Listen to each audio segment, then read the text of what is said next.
Hi, welcome to my channel. My name is Kelsey. I am a graphic designer, a brand designer, and today I'm going to talk to you about how to create a cohesive brand.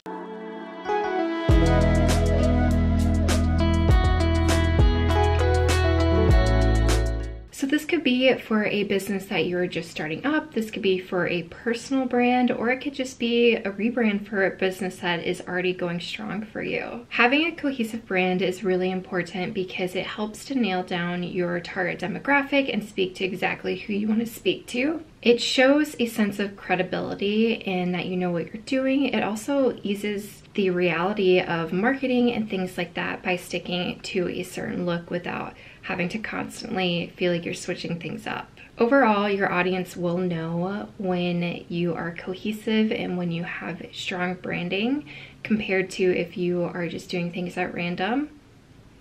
Whether they realize it or not, branding is something that you resonate with and connect with.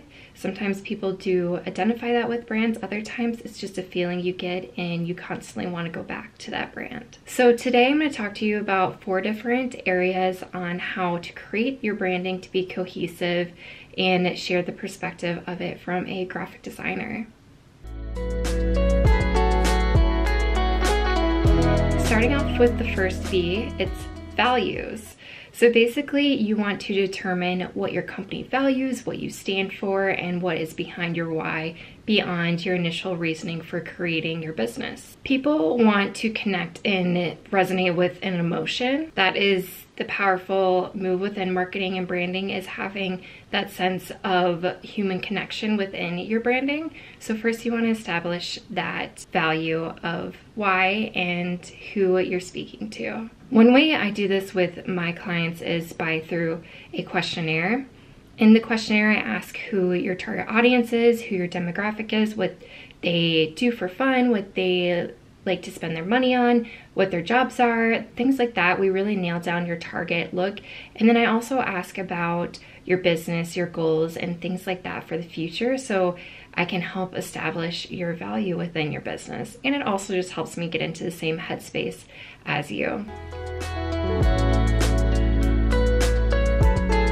Next up is vision. So for vision, this is really where you want to determine where your product fits into the marketplace, where the hole is for your product, how you stand out from other individuals. It also is a great place to determine your mission statement.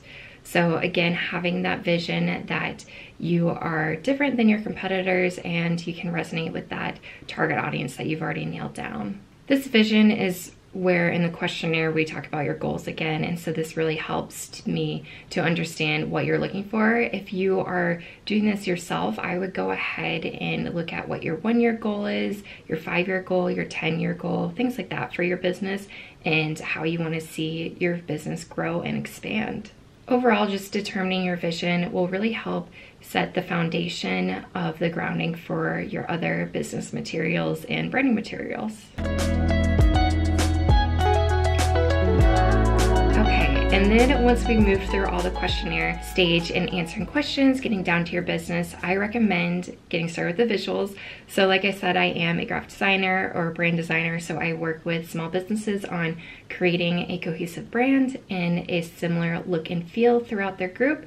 And a lot of times when you're thinking about creating a cohesive look, you just think of the visuals. Overall, obviously, I'm a designer, so I love the visuals. This is my specialty, so I could go on and on and on about it. I have a lot of videos that cover a lot of the topics I'm going to be mentioning today, so I recommend checking those out below, but I am going to touch on a few details. So obviously, I'm going to recommend, if you can afford it, to work with a designer, mostly because the designer will help set that foundation that I've already started to mention, and then they'll also just bring that professional perspective and guidance to your business. It's a great opportunity to really invest in yourself and in your business, but I know that when businesses are starting out, most people can't afford to necessarily work with other people, so I am going to give some tips on how you can go about it yourself then. When I'm working with my client, I'm creating a variety of different assets for them, so our ultimate goal is to have a cohesive style guide that you can reference. Within that, there are mood board that we've created and decided on, brand marks, which have 4 to 6 marks in it, and it's one family that fits all together. There are color and type directions, and then there are supporting elements. So that's anything that we want to add on, like social media templates, business cards, thank you notes, things like that, that are really starting to apply your marketing materials. There are patterns, and then there is just basically do's and don'ts and how to move forward with using each of your materials. Overall, that style guide really sets the stage for you to be able to move forward with your branding and just reference it when you're going forward and creating anything when it comes to your business. It's a great way to share with a designer you might work with in the future, to work on your website yourself by referencing it, and things like that. Of course, if you can't afford to work with a designer in the moment, you can go ahead and create a similar kind of style sheet for yourself. There's a few recommendations I would have. So from the moment that you start your business, I would recommend setting down boundaries. It's okay if you aren't so sure in the beginning on how you want to look and feel, but I would just recommend getting started in one area and really try to stick with it for a while. You can always rebrand if you feel like it wasn't fitting your look. You could decide to work with a designer later on and things like that. But basically, you want to make sure you start out by sticking with consistent primary colors and secondary colors. So what I would do is use Adobe Color Wheel. This is free online. You can input hex codes and they'll give you just different options along the side for you to select from, which makes it really easy to come up with just extra colors for you to use. When it comes to primary colors, I usually do between 2 to 3, and I stick with that within side the brand marks and things like that. And then I also do a variety of secondary colors, which are just things that you use throughout, like your patterns, your marketing materials, and things like that. So once you have your colors set, I would put that onto a style sheet. This could be something that you literally type up in a Word document. You can make it in Canva, you can make it in a Google Slide. However you are able to, that's great. I make mine in Adobe Illustrator, but if you're not a designer, you probably don't have access to that. So there's really great alternatives with the ones I've already mentioned. Next, I would determine your font choices. So again, you would have your primary and your secondary. Your primary is what you're using in your logo, maybe in your headlines, things like that. And your secondary would be for just different submarks. Maybe it's for your tagline within your logo. Maybe it's for your copy on your marketing materials or on your website. But I would explore that. A great resource for looking for a type choice is another Adobe product, which is Adobe Font. And basically on Adobe Font, you can select from a variety of different settings on the font that you want to find. So if you want a serif, a sans serif, things like that to move forward with your branding. And then once you've found one, there are often a lot of font pairings down below. So you could select one of those, so then you know moving forward you have one that works together with your already established main one. So similar to your color choices, I would then go ahead and put this font onto your style sheet and have that to reference, so you make sure you're using the same font moving forward, again, to create that consistency to your audience. Lastly, I would recommend finding just different graphic items that you're going to be sticking with. So this could be patterns. Creative Market has a great resource of patterns that you can purchase and buy. A lot of times you can change the color to them. I know Canva has a lot of great free resources too that you could go ahead and move forward with and stick with. I would just make sure that you choose between 3 to 5 that you'll be using that all reflect your different colors and just kind of the style you're moving forward with. So if you are focusing on more of a free-flowing doodle type approach, I would go ahead with things like that. If you want more of a constructive, like shapes and things like that, I would also do that, but just move forward with a consistent pattern that you would like to be using. Another great resource is Envato Elements. They would have fonts, they would have patterns for you also to look. And if you want to go ahead and purchase a brand mark to be using in the meantime, they have some on there, and Creative Market just has some really great ones as well.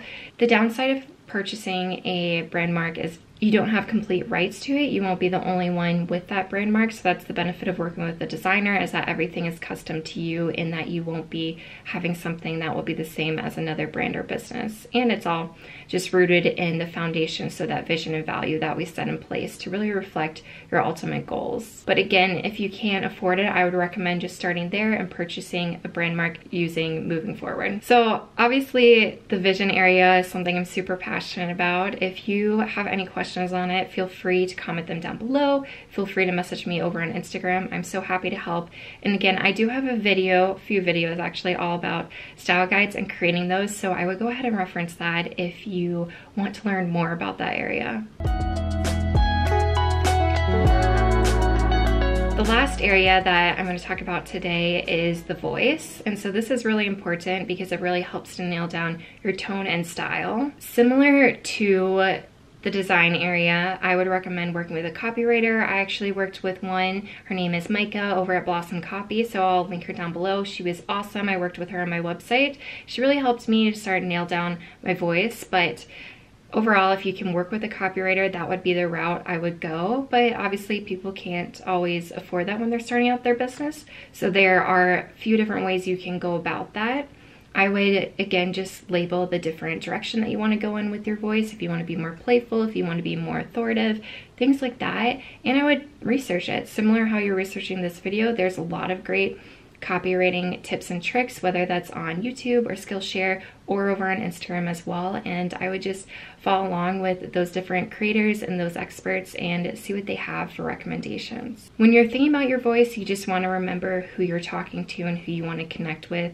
Again, rooting in that foundation. So just keep that in mind when you are looking to hire a copywriter or if you are looking to do it yourself.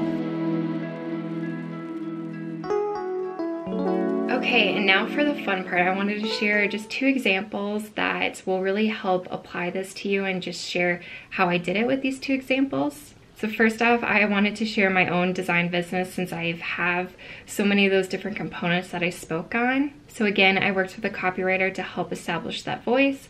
I established my vision and values through doing my questionnaire and researching my different areas within that. I also worked with the photographer to establish my visuals as well, along with creating my own style guide and graphics, but working with a photographer really helped me have a portfolio of the same type of images to use throughout my website and my socials and things like that. And again, I just created that style guide that I went ahead and then used within other marketing materials as well.